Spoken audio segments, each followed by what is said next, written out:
श्री राम जय जय राम, जय जय विघ्न हरण हनुमान। भक्तराज हनुमान भाग 8। समुद्र ने सोचा कि राम के पूर्वजों ने ही मुझे यह रूप दान किया है, परंतु मैंने उनका कोई उपकार नहीं किया।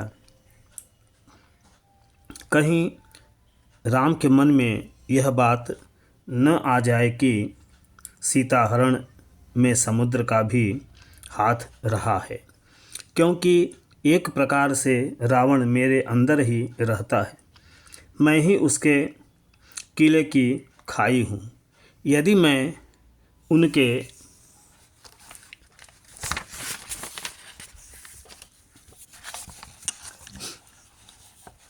दूत का स्वागत करूं, उसके विश्राम के लिए कोई उपाय कर सकूं, तो संभव है मैं इस लांछन से बच जाऊं।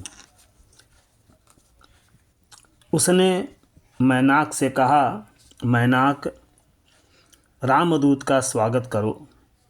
मैनाक बड़ा विशाल रूप धारण करके समुद्र के ऊपर निकल आया। हनुमान ने समझा कि यह कोई विघ्न है।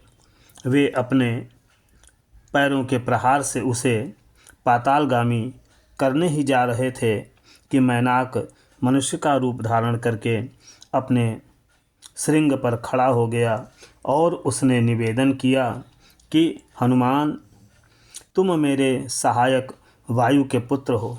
जब इंद्र अपने वज्र द्वारा पर्वतों की पंखें काट रहे थे, तब तुम्हारे पिता की सहायता से ही मैं समुद्र में आ घुसा और अपने को बचा सका। मैं तुम्हें विश्राम देना चाहता हूँ। थोड़ी देर थकावट मिटाकर फिर जाना। भगवान राम का काम तो सारे जगत का काम है न। उनके दूत की सहायता करना सारे जगत की सहायता करना है। आशा है तुम मेरी प्रार्थना स्वीकार करोगे। हनुमान ने बड़े प्रेम से अपने हाथों द्वारा मैनाक का स्पर्श किया और कहा, मैनाक, तुम मुझ पर बड़ा स्नेह रखते हो। तुम मेरे पिता के समान वंदनीय हो। मुझे तुम्हारी आज्ञा का पालन करना चाहिए, परंतु मैं इस समय भगवान राम के काम से जा रहा हूँ। मेरा हृदय उनके काम के लिए अशांत है।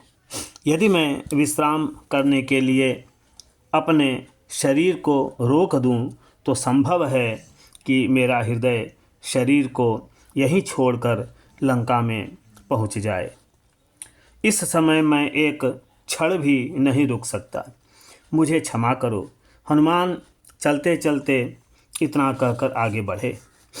देवताओं ने सोचा कि हनुमान में बल तो है, विद्या की भी कई बार परीक्षा हो चुकी है, परंतु राक्षसों के बीच में जाकर सकुशल लौट आने की बुद्धि इनमें है या नहीं, यह बात जान लेनी चाहिए। उन्होंने दक्ष पुत्री कश्यप पत्नी और नागमाता सुरसा को हनुमान की परीक्षा के लिए भेजा। वह आकर हनुमान के मार्ग में खड़ी हो गई और कहने लगी कि आज मुझे प्रारब्धवश भोजन मिला है, मैं पेट भर खाऊंगी। हनुमान ने पहले तो यही कहा कि राम का काम है, मुझे पहले कर लेने दो, तब खा जाना। मैं मृत्यु से नहीं डरता, परंतु जब उसने अस्वीकार कर दिया, तब हनुमान ने मुंह फैलाने को कहा।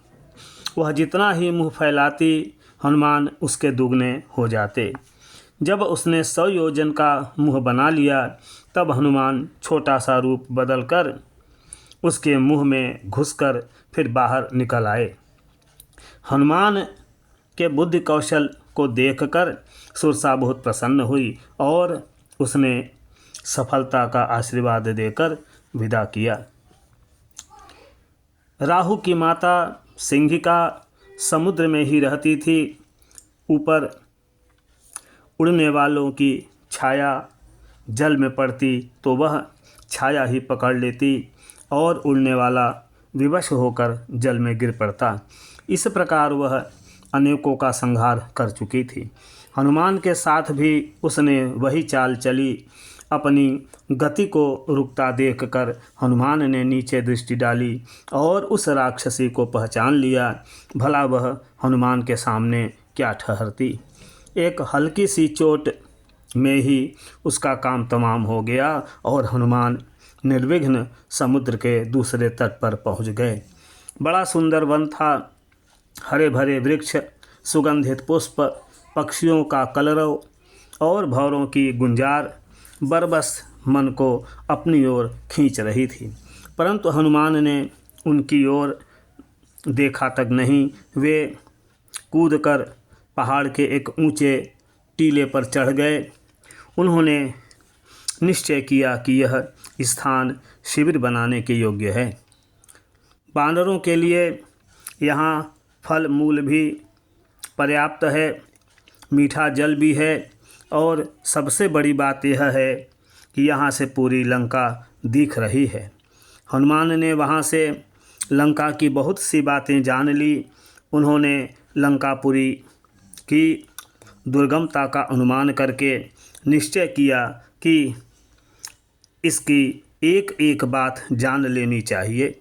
सीता को ढूंढने के साथ साथ यह काम कर लेना भी मेरा कर्तव्य है।